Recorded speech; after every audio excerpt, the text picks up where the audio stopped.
Good morning friends, मैं doctor V K Mishra from gastro liver hospital Swaroopnagar Kanpur. At the outset एक request, ये scientific deliberation है। मैं चाहूंगा कि आप इस चैनल को सब्सक्राइब करें, इन इस वीडियो को शेयर करें। आज मैं पेप्टिक अल्सर की जांचों के बारे में बात करूंगा। मैं बात करूंगा कि अगर पेप्टिक अल्सर सस्पेक्टेड है तो वर्कअप में वास्तव में हम क्या करते हैं, आपको किन जांचों से गुजरना पड़ता है और किन जांचों की आवश्यकता होती है। साइंस ऐसा रिकमेंड करती है कि अगर सस्पेक्टेड है कि आपको पेप्टिक अल्सर है तो हेलिकोबैक्टर पाइलोरी का टेस्ट हर पेशेंट में किया जाना चाहिए। जहां तक अनकॉम्प्लिकेटेड पेप्टिक अल्सर्स का सवाल है, साइंस ऐसा मानती है कि ऐसा कोई ब्लड टेस्ट नहीं है कि जिससे आप अनकॉम्प्लिकेटेड जो पेप्टिक अल्सर है उसको वास्तव में पहचान पाएं। अगर आपको अल्सर डिजीज को डॉक्यूमेंट करना है तो आपके पास दो ही विकल्प हैं। जो सबसे पहला विकल्प है और जो सबसे अच्छा विकल्प है वो है वास्तव में एंडोस्कोपी की जांच, जिससे आप अल्सर को आइडेंटिफाई कर सकते हैं। सेकंड जो विकल्प है वास्तव में इज द रेडियोलॉजी, या आप एक्सरे के माध्यम से भी अल्सर को आइडेंटिफाई करने की कोशिश कर सकते हैं, but the gold standard is the endoscopic evaluation. No, अगर आपको, मैं ऐसा मानता हूं कि आपको अल्सर सस्पेक्टेड है तो सबसे पहले मैं क्या करूंगा, आपकी कुछ खून की जांच कराऊंगा, आपके कॉमन ब्लड टेस्ट कराऊंगा, आपका लीवर फंक्शन टेस्ट कराऊंगा, अगर जरूरी हुआ तो आपका अमाइलेज लाइपेज भी करा के देखूंगा कि कहीं पेनक्रियास से कोई प्रॉब्लम तो नहीं है। अगर आपको खून की कमी है तो आपको आयरन प्रोफाइल कराने की जरूरत पड़ेगी कि जो खून की कमी है वो किस तरह का एनीमिया है। ये आयरन की डेफिशिएंसी के चलते है, विटामिन B12 की डेफिशिएंसी के चलते है, या एक फॉलिक एसिड की डेफिशिएंसी के चलते है। अगर आपको कोई अलार्म सिम्टोमेटोलॉजी है तो बाकी जो ब्लड टेस्ट हैं वो they will be dependent upon कि आपके अलार्म सिम्टम आपको क्या डिक्टेट करते हैं। अगर हम अमेरिकन कॉलेज ऑफ गैस्ट्रोएंटरोलॉजी की गाइडलाइंस को देखें विच वर पब्लिश्ड इन 2017, उन्होंने रिकमेंड किया कि जहां तक पेप्टिक अल्सर का सवाल है, इफ इट इज सस्पिशन तो हेलिकोबैक्टर जो पाइलोरी है उसका टेस्ट मैंडेटरी है, इन हर पेशेंट में किया ही जाना चाहिए।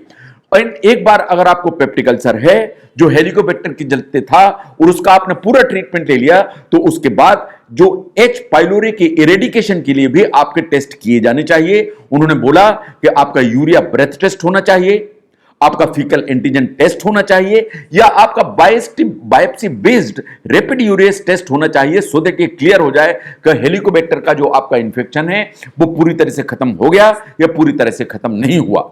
नाउ इसके टेस्ट कब कराने की जरूरत है? साइंस ऐसे रिकमेंड करती है कि जब आपका हेलिकोबैक्टर का ट्रीटमेंट कंप्लीट हो जाए उसके 4 हफ्ते के बाद आपको टेस्ट कराने की जरूरत है। या आप एसिड को सप्रेस करने की अगर दवाइयां लेते हैं तो उनको बंद करने के 2 हफ्ते के बाद आपको टेस्ट कराने की जरूरत है कि हेलिकोबैक्टर का जो इंफेक्शन है वो पूरी तरह से खत्म हो गया कि नहीं हो गया। Now how do we identify H pylori? देखिए, हेलिकोबैक्टर पाइलोरी पेप्टिक अल्सर का सबसे बड़ा कारण है, सबसे मुख्य कारण है। ऐसा माना जाता है कि हेलिकोबैक्टर पाइलोरी का इंफेक्शन ही है जो अल्सर की बीमारियों को सबसे ज्यादा करता है। नाउ अगर मुझे हेलिकोबैक्टर इंफेक्शन पहचानना है तो मेरे पास में 2 ऑप्शन हैं। Number 1 is the invasive test. जो इन्वेजिव टेस्ट है वो कैसे होंगे? इनके लिए एंडोस्कोपी की जरूरत पड़ेगी। एक एंडोस्कोपी होगी, उसके जरिए से हम अंदर से आपके कुछ टुकड़े निकाल लेंगे from the stomach and enteral part of the stomach, जिसे गैस्ट्रिक बायोप्सी कहते हैं। जो गैस्ट्रिक बायोप्सी है इसमें हम रैपिड यूरियस टेस्ट कर सकते हैं, उसकी हम हिस्टोपैथोलॉजी कर सकते हैं, उसका हम कल्चर कर सकते हैं और उसमें H पाइलोरी को देख सकते हैं। जो रैपिड यूरियस टेस्ट है, ऐसा माना जाता है कि एंडोस्कोपिक जितने इवैल्यूएशन हैं उनमें से it is suppose to be the test of choice, कि मैंने एक टुकड़ा निकाला, आपके जो ना H पाइलोरी या रैपिड यूरियस टेस्ट की जो ना किट में डाला, इन अप्रॉक्सीमेटली 30 मिनट्स में हमारे सामने रिजल्ट आ जाता है कि आपको H पाइलोरी का इंफेक्शन है या H पाइलोरी का इंफेक्शन नहीं है। से फॉर एग्जांपल मैं डिसाइड करता हूं कि आपकी एंडोस्कोपी नहीं करनी चाहिए या नहीं होनी चाहिए, तो फिर मेरे सामने क्या विकल्प हैं? एक विकल्प है कि आपकी लेट्रिन में या आपका जो स्टूल है उसमें मैं हेलिकोबैक्टर एंटीजन का टेस्ट कराऊं, या आपका ब्लड टेस्ट कराऊं फॉर हेलिकोबैक्टर एंटीबॉडीज, या आपका एक ब्रेथ टेस्ट कराऊं to check whether there is helicobacter active infection और नॉट। इनमें से साइंस ऐसा मानती है कि जो स्टूल मटेरियल है या लेट्रिन है उसमें जो फीकल एंटीजन टेस्ट किया जाता है वो सबसे ज्यादा रिलायबल एंड सबसे ज्यादा स्पेसिफिक होता है। नाउ जहां तक रैपिड यूरेज टेस्ट का सवाल है, इट इज वेरी सिंपल। इसके कमर्शियली किट्स अवेलेबल होती हैं। उसमें करना सिर्फ इतना पड़ता है कि मैंने एंडोस्कोपी की, एक छोटा सा टुकड़ा उसमें से निकाला और उस किट का जो सोल्यूशन उस किट के अंदर डाला, एंड विद इन 30 मिनट्स जो किट में जो कलर है वो वास्तव में चेंज हो जाता है। अगर कलर चेंज हो गया यानी येलो से रेड में कन्वर्ट हो गया, तो ये इस चीज का इंडिकेशन है कि आपको हेलिकोबैक्टर पाइलोरी का इंफेक्शन है। नाउ जहां तक यूरिया ब्रेथ टेस्ट का सवाल है, it is one of the important breath test जो कि नॉन इन्वेजिव कैटेगरी में आता है फॉर हेलिकोबैक्टर। वास्तव में ये एक्टिव एच पाइलोरी के इंफेक्शन को इंडिकेट करता है। वास्तव में जो यूरेज एंजाइम होता है हेलिकोबैक्टर में, ये उसकी एक्टिविटीज के चलते ये टेस्ट पॉजिटिव आता है, जिसे हम कंडक्ट करते हैं as non invasive test. Now कभी ऐसा हो जाता है कि मुझे सस्पिशन बहुत ज्यादा है कि आपको हेलिकोबैक्टर का इंफेक्शन है, लेकिन बार बार रैपिड यूरेज टेस्ट या यूरिया ब्रेथ टेस्ट इनमें ये नहीं आ रहा है। इन मेरा सस्पिशन अगर बहुत स्ट्रांग होता है, then what I consider, what I do is कि आपकी एंडोस्कोपी करता हूं, उसमें से जो ना बायोप्सी करता हूं, एंड बायोप्सी का जो पीस है उसे हिस्टोपैथोलॉजी या उसे एग्जामिन कराता हूं टू लुक इनटू कि इसमें हेलिकोबैक्टर के कीटाणु हैं या हेलिकोबैक्टर के कीटाणु नहीं है। तो इसका मतलब यह है कि अगर बायोप्सी को हम माइक्रोस्कोपी के द्वारा एग्जामिनेशन कराएं तो इसको फाइनल किया जा सकता है। नो जहां तक एंडोस्कोपी का सवाल है, एंडोस्कोपी को ऐसा माना जाता है this is possibly the gold standard test. It's a preferred diagnostic test as far as the peptic ulcer disease is concern. ऐसा क्यों? क्योंकि जो एंडोस्कोपी है वो बहुत सेंसिटिव टेस्ट है, ये रेयरली इस चीज को मिस करती है। ये बात सही है कि ये ऑपरेटर डिपेंडेंट है, बट इसकी जो पॉजिटिविटी रेट है इज वेरी हाई, तो सेंसिटिविटी इसकी बहुत ज्यादा है। नंबर 2, इट्स वेरी स्पेसिफिक, जिस कैन पिन पॉइंट के ये अल्सर कहां है, इसकी कितनी साइज है, इसकी कितनी डेप्थ है, और जो अल्सर है वो देखने में बिनाइन लगता है कि मैलिग्नेंट लगता है। नंबर 3, अगर मुझे लगता है कि मैलिग्नेंट है तो मैं उसके 4 क्वाड्रेंट से बायोप्सी ले सकता हूं।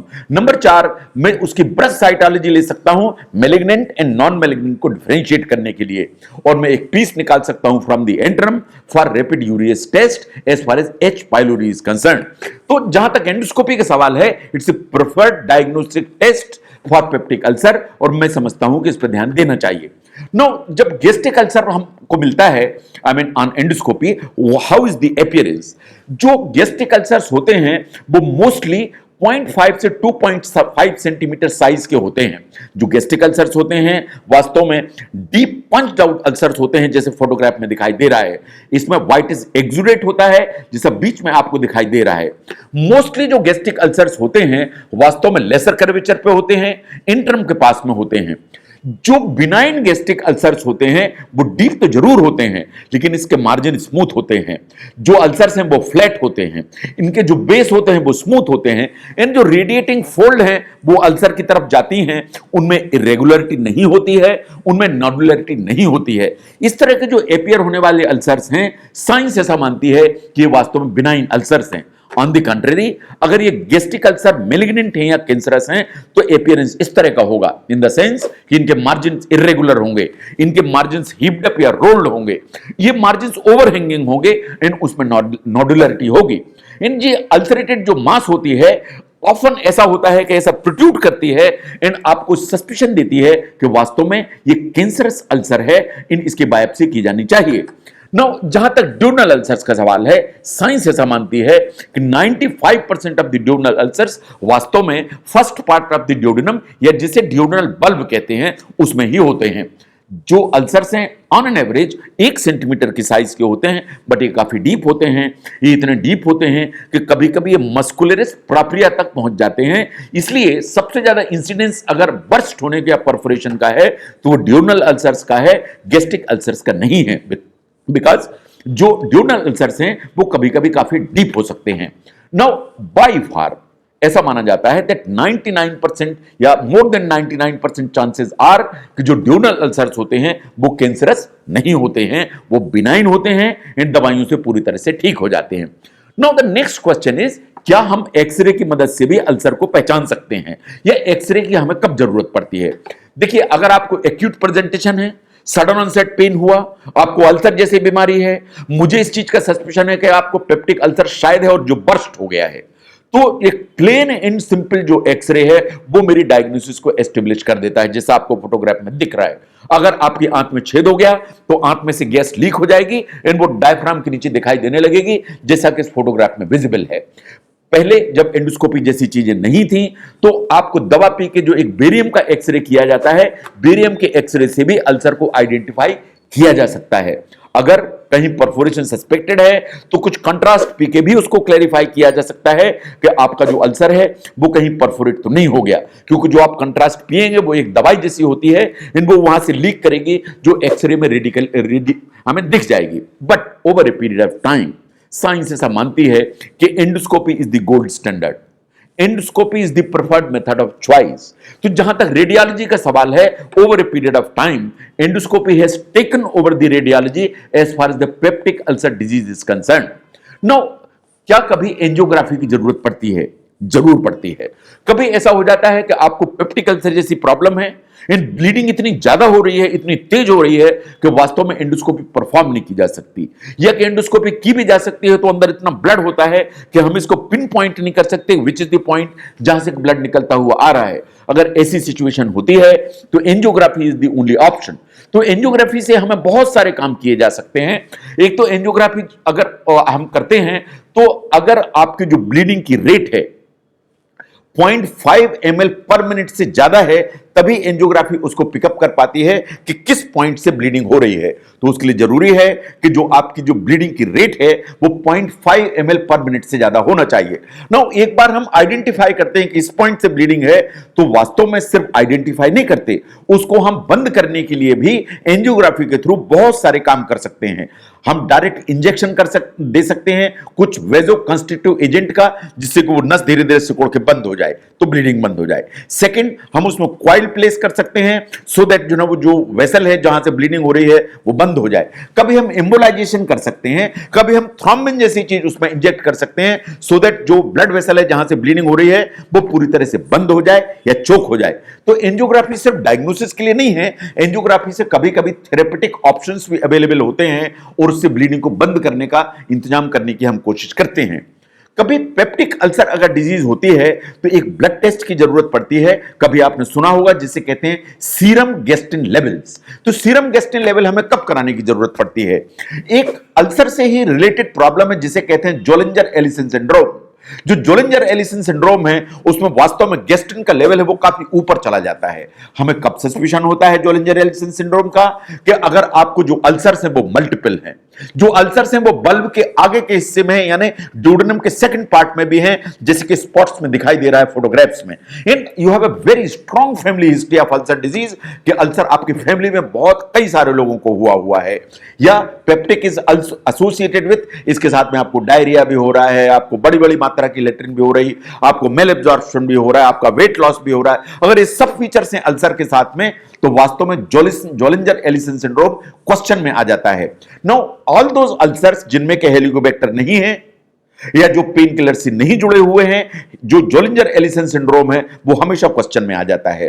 नाउ, एनी पेप्टिक अल्सर जो कि वास्तव में मेडिकल थेरेपी को नहीं रिस्पॉन्ड कर रहा है या हम जो ट्रीटमेंट दे रहे हैं उससे हील नहीं हो रहा है, तो जोलिंजर एलिसन सिंड्रोम हमेशा क्वेश्चन में आ जाता है। इन एनी अल्सर जो ऑपरेशन के बाद दोबारा हो गया या बार बार हो रहा है, उस पर भी इस तरह की शंका जाती है कि कहीं ऐसा तो नहीं है कि अंडरलाइंग जोलिंजर एलिसन सिंड्रोम है। नाउ, अगर ऐसा है तो वास्तव में सीरम गैस्ट्रिन की हमें मदद लेने की जरूरत पड़ती है। नाउ, बायोप्सी और जो हिस्टोपैथोलॉजिकल एग्जामिनेशन है उनका क्या इंपॉर्टेंस है? देखिए, कभी हमें बायोप्सी की जरूरत पड़ती है एंडोस्कोपी के द्वारा। साइंस ऐसा मानती है कि अगर मैंने बायोप्सी की और एक टुकड़ा जांच के लिए निकाला तो देयर आर ऑड 70% चांसेस कि हमें एक पॉजिटिव रिजल्ट मिल जाएगा कि ये किस तरह का अल्सर है। लेकिन अगर मुझे बिल्कुल ज्यादा से ज्यादा इंफॉर्मेशन चाहिए तो कम से कम 7 पीस निकालने की जरूरत है। साइंस ऐसा मानती है कि अगर मैंने 7 पीसेस निकाले इन उसका हिस्टोपैथोलॉजिकल एग्जामिनेशन कराया तो 99% चांसेस हैं कि मुझे एक पॉजिटिव डायग्नोसिस मिल जाएगी। और इसके साथ अगर मैं ब्रश साइटोलॉजी भी करता हूं तो मान के चलिए कि जो डायग्नोसिस है वो ऑलमोस्ट 99.9% कंफर्म हो जाएगी। नाउ, अगर आप वर्कअप के लिए आते हैं and you have an emergency, तो जो इमरजेंसी का वर्कअप है वो थोड़ा सा अलग आ जाएगा इन द सेंस कि अगर आप इमरजेंसी लेके आए हैं, सीवियर पेन है, परफोरेशन जैसे फीचर्स हैं, या आपको जो खून की उल्टी है, तो जो आप इमरजेंसी डिपार्टमेंट में पहुंचते हैं या इमरजेंसी रूम में पहुंचते हैं, तो जो हम वर्कअप करते हैं, सबसे पहले हम आपके सीबीसी करके देखेंगे कि आपके हीमोग्लोबिन का लेवल क्या है। हम आपका जो क्रिएटिनिन ब्लड यूरिया करके देखेंगे कि कहीं किडनी फंक्शन अफेक्टेड तो नहीं है, और उसी में इलेक्ट्रोलाइट्स भी करके देखेंगे। अगर आपको जो ब्लीडिंग हुई है या मुझे ऐसा लगता है कि आपको ब्लड ट्रांसफ्यूजन की जरूरत है, तो आपका जो ब्लड है उसका ग्रुप भी देखेंगे, उसका स्क्रीन एंड क्रॉस मैचिंग भी करके रखेंगे। एंड अगर आपको लंबे समय से कुछ उस तरह की दवाइयां चल रही हैं जो एंटीकोएगुलेंट की श्रेणी में आती हैं या खून पतला करने के लिए ली जाती हैं, जैसे हार्ट के मरीज लेते हैं, अगर ऐसा आप दवाइयां ले रहे हैं एंड आपको खून की उल्टी हुई, तो मैं आपकी कोएगुलेशन प्रोफाइल करूंगा या प्रोथ्रोम्बिन टाइम एपीटीटी करके देखूंगा कि कहीं खून आपका पतला तो नहीं हो गया है जिसके चलते आपको प्रॉब्लम हो रही है। अगर आपका दर्द बहुत ज्यादा है तो मैं आपका ब्लड का amylase, lipase and liver function test भी करूंगा। नाउ अगर आपकी एज 55 साल से ज्यादा है, अगर आपकी एज 55 साल से कम है और अलार्म सिम्टम कोई भी नहीं है, तो वास्तव में ऐसा माना जाता है कि आपको जो नॉन इन्वेजिव टेस्ट होते हैं of the helicobacter pylori, that is urea breath test या सीरोलॉजी, उसी से ही काम चलाया जा सकता है। तो as far as the workup of helicobacter is concern, उसके बारे में हमारे पास में दो ही ऑप्शन है। हम इन्वेजिव टेस्ट कर सकते हैं एंडोस्कोपी के द्वारा, हम नॉन इन्वेजिव टेस्ट कर सकते हैं जो फीकल एंटीजन होगा, यूरिया ब्रेथ टेस्ट होगा या सीरोलॉजी के थ्रू होगा। अगर हमें वर्कअप करना है तो endoscopy is supposed to be the gold standard, but कभी कभार हमें एक्सरे की मदद लेनी पड़ती है, एंजियोग्राफी की मदद लेनी पड़ती है। In situations where malignancy is a question, जो बायोप्सी है उसकी yield becomes one of the very important issues.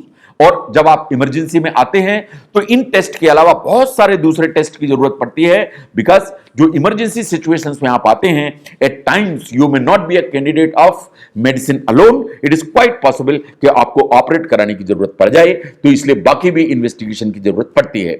अगर वर्कअप को समझने में ये वीडियो आपको मदद करता है तो इसको जरूर शेयर करें। मैं doctor V K Mishra from gastro liver hospital, Swaroopnagar, Kanpur. Thank you very much.